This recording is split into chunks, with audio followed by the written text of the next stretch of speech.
Is Pam Clark from Catholic Universities of America at Goddard. And Pam's talk is entitled Lunar Water Distribution via the LunarCube architecture, excuse me. So Pam, go ahead. Okay, I'm starting my webcam here. Can you hear me? Yeah, loud and clear. Okay.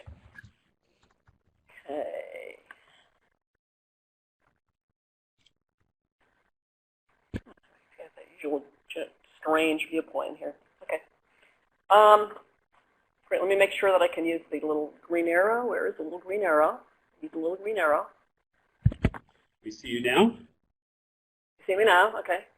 How do I get the green arrow to work here? The arrow. It's from the toolbar on top, and you just click on the presentation. Click on here. Okay. The presentation's been clicked on. So is there? Which one is it? Is it here? Is that the green arrow? I don't see the green arrow. Okay, well, forget it. We just work at the green arrow because I don't see it. Can you see the little hand? No, you can't see the hand. Okay. Can I move it? Yeah. It's not really movable. Select the button, and then you can click on the slide, and it will show the green arrow will go to it. Press what button? To activate the pointer, you click on, there's a button with an arrow on it at the top of the presentation. Oh, there you go. And you just click on the slide to move it. Ah, okay, great. Okay, great. So I would like to talk today about a lunar water distribution mission with LunarCube's architecture. And there are a lot of people involved in this, many more people than are actually mentioned on this slide. I think we probably have about 30 Goddard engineers that are involved at the moment, plus several people at Wallops and others as well. Let's see, how do I change slides here? Oh, press this. Okay, so the idea behind this was to not just look at a deep space architecture to get beyond low Earth orbit, but to actually look at what a science-driven concept, meaning high-priority science, would actually look like if we were going to use CubeSat technology in deep space. And not only the technology, but actually the CubeSat paradigm as well. So we're examining a CubeSat framework for access beyond low Earth orbit. And the idea is that something we want to make sure that this can support some high-priority, representative cross-section of high-priority missions to Moon, Mars, and other venues at various levels of difficulty. That includes everything from flyby to impactor to orbiter or lander. And we also are looking at several levels of technology, current off-the-shelf, what is at a very far along in terms of development at the moment, and also to identify what things are not currently under development or are not very far along in their development that we need to be able to use CubeSat paradigm in deep space. Why the moon? Well, I don't really have to ask this question here because I think everybody knows, but just to reiterate what other people have said in many ways earlier today, it is an ideal candidate because not only is it scientifically interesting, and especially as you approach the poles, you have analogs for virtually every piece of real estate in the solar system. And that means doing some very interesting science that tells us a lot about volatile plasma radiation interactions, exosphere production going on at surfaces. But in addition to that, because it also has a representative range of environments, it's an ideal test bed for most of the technologies that you're going to need to do deep space exploration. And considering what we also found out from looking at families of low fuel expenditure trajectories, that is essentially a technology that hasn't been largely identified by NASA. But that means that the moon is almost literally in our backyard and not as far away in terms of time or space as anybody might have anticipated beforehand. This just kind of shows what I just said about the temperature regimes on as you approach the poles especially, and over on the right-hand side there are a series of lines that indicate what those temperature regimes are for most of the targets in the solar system. So it just makes the case that the moon, especially as you approach the poles, with a variety of illumination and thermal conditions and terrains, is very representative of what we might find in most places in the solar system. Now, the moon has been a candidate for some innovative, relatively small form factor spacecraft and missions going to the moon. And certainly over the last 10 years, There have been a lot of results that have indicated the presence of volatiles hitherto unsuspected as we approach the lunar poles based on the Apollo findings. And that's created a lot of questions about in what form the water is, what kind of reactions take place involving water.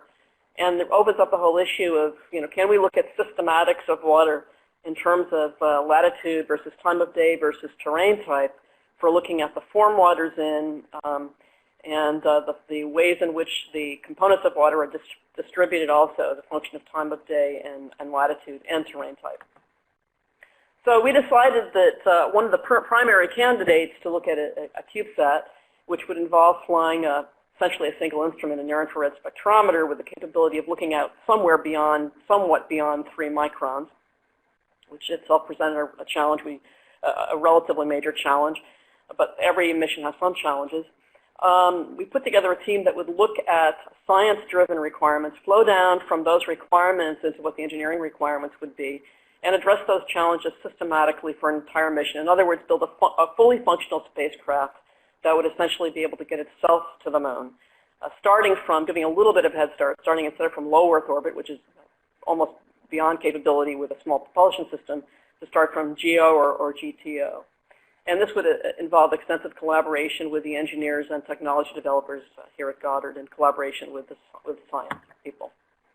Now, I don't want you to read this because it's kind of an eye chart. This is for your perusal after this meeting when you have time to sit down. But we've essentially identified 3 candidates at varying levels of difficulty to look at, with the moon as the target, with the idea that the moon is, in fact, a gateway to solar system exploration. The first one in the left-hand column is the lunar water distribution, which I'll be talking about in a little bit more detail. The second level of difficulty was a lunar polar crater impactor, which would have at least 3 instruments on board. Could actually take advantage of some of the things we found out from looking at the flight dynamics for these low fuel expenditure trajectories, which could get something to the lunar surface at relatively low velocity, which means an impactor instruments could survive, and you could potentially even land things on the surface that could function afterwards. And finally, on the right-hand side, a pathfinder for a component of a virtual observatory that would sit on the lunar surface. Some of the things that were talked about by Bob McDowell and the astrophysics community earlier today. And we wanted to systematically identify what the challenges were at each of these levels and the level of technology we need to go to be able to pull this off. So looking in more detail, just the lunar water distribution mission, which we've really focused on for the course of the study, which began about 8 months ago or so as part of an internal R&D project funded. The first one to be funded out of the planetary group here at Goddard. So we're looking at essentially one type of instrument, a near-infrared spectrometer that can operate out to about 3.5 microns with a high spectral resolution, which basically where you control the spot size on the surface by creating a virtual aperture regardless of altitude, varying by about a factor of 5 in altitude, to maintain a spot size of 10 kilometers. And the idea would be to go back and see those spots at different times of day and to choose a series of spots that represented different latitudes and different terrains. And one of the ways that the games you play with CubeSat is you essentially use limited duty cycles, so you don't create a huge amount of data and you don't always have constant demands in terms of spacecraft resources. So the idea would be that we would just be collecting data when we actually needed to capture that information from those given set of spots on the lunar surface. Now, that doesn't mean that we wouldn't still have major challenges. One of the principal challenges being that an near-infrared spectrometer that's supposed to operate down to about 3.6 microns needs to be kept at a relatively cold temperature. So we're looking at compact cryocoolers, and they actually do exist, that'll keep the spectrometer at about 150 K, which is giving the thermal people a bit of a challenge. And so we're still actually doing thermal modeling, which turns out to be one of the major challenges for operating around an atmosphereless body like the moon. It's a fairly substantial amount of thermal flux coming from the lunar surface. So it isn't just on the lunar surface at extremely cold temperatures that you have thermal challenges. It's in the entire design with a very small mass spacecraft that you have to contend. So this is just to indicate that we were developing a fully functional spacecraft with every major subsystem that you'd need on a regular spacecraft that didn't have to fit within a CubeSat form factor. And we essentially came up with 2 different designs. One which would essentially fit within 6U, and this is using off-the-shelf, essentially available technology, available at present day, or essentially very far along, even if it hasn't been flown in space yet. That would mean basically would have an active attitude control system, which present day CubeSats, in fact, in low Earth orbit do not have, but the components do exist to do that. And the biggest challenge would be essentially thermal and coming up with an attitude control system with components that would have to be repackaged to be able to operate outside of low Earth orbit, where you can't take advantage of the Earth's magnetic field or gravity field. And then on the right-hand side, there's a 9U plus version, somewhere between 9 and 12U, which carries an onboard propulsion system. Now, if you go with the small chemical propulsion system, which basically gets you up to about 12U, then you can take advantage of some of these weak stability boundary orbits, trajectories, which get you to the moon in a matter of weeks. And if you go with a solar electric propulsion system where you have to do some of the outward spiraling trajectories on both sides, connect with a weak stability boundary trajectory in the middle, then you're talking really more about months to get to the lunar surface. But you don't have the challenges in terms of volume. However, you still have the challenges in terms of power.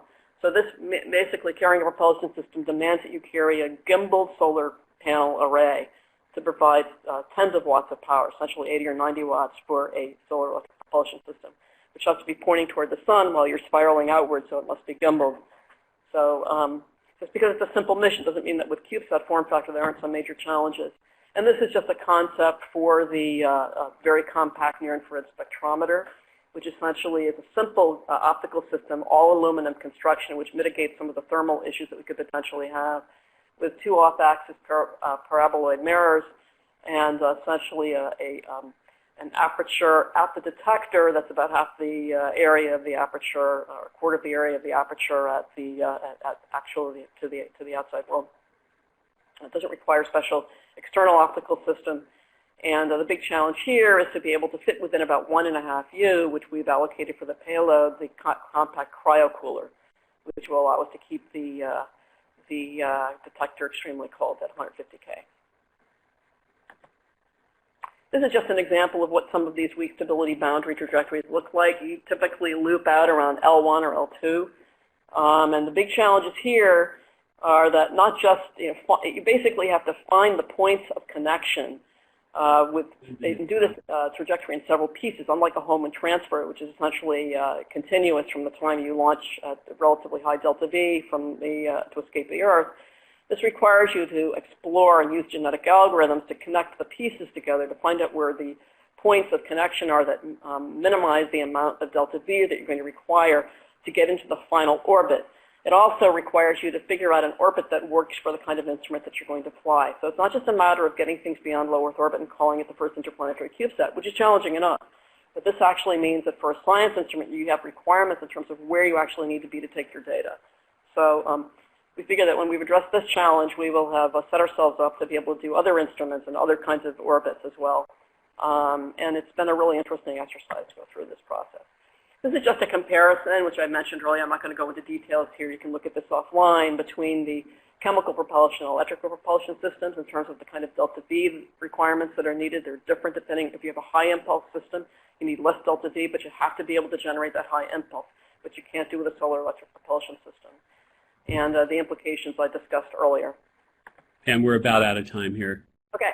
I'll move on here. This is just the final resource allocations where we are at the moment. As I said before, about 6U for a system without a solar propulsion, without a propulsion system, 9 to 12U for one with a system. Those systems you may see are extremely small. A U basically is a 10-centimeter cube. And so we were talking about things that are extremely small that can meet our requirements that essentially exist now. So in conclusion, we have identified major design challenges. We actually feel that we've met these challenges and can identify existing technology that will meet them. CubeSat missions that are fairly simple to the moon or potentially other targets are doable with the current level of technology. Certain kinds of developments, including propulsion systems and attitude control systems that are more efficient, which are being developed now, would help enormously. And the trend toward making more compact systems is still ongoing because it's very useful for science-driven missions in Earth orbit. And that is one of the things we're taking advantage of in planetary, which otherwise has not funded the development of these systems. But astrophysics and heliophysics We want to do things from Earth orbit, have both worked very hard, and Earth applications as well, at doing this. And within this year, I'm sure the number of CubeSat missions for Earth applications is going to exceed conventional missions. And it offers great promise because of the 2 orders of magnitude less cost involved in these missions.